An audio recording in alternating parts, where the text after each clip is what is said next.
Naligo sa sarili nitong dugo ang isang senior citizen matapos pagsasaksakin sa Barangay 106 Santo Niño, Tacloban City bandang alas 7:30 ng gabi noong Mayo 26 ngayong taon.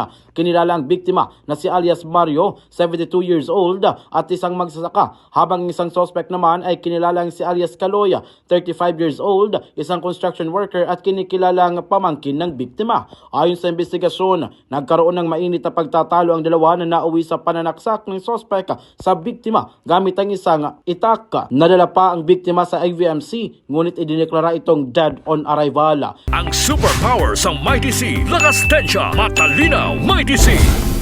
Sa kasulukuyan ay nasa kustodiya na ng kapulisan ang suspect at nakatakdang sampahan ng kaukulang kaso. Samantala, isang 17 anyos naman na babae ang natagpuang wala ng buhay sa masukal na bahagi ng Ridgeview, Barangay 97, Cabalawan, Tacloban City, alas 11 ng umaga kahapon, Mayo 27. Kinumpirma ng pamilya at mga residente ng barangay na ang bangkay ay kinilalang si Nicole Magno at naiulat na nawawala noong pang Mayo 22. Hindi pa malinaw sa ngayon ang sanhi ng pagkamatay ng biktima habang inihintay pa ang resulta ng isinasagawang investigasyon ng mga otoridad.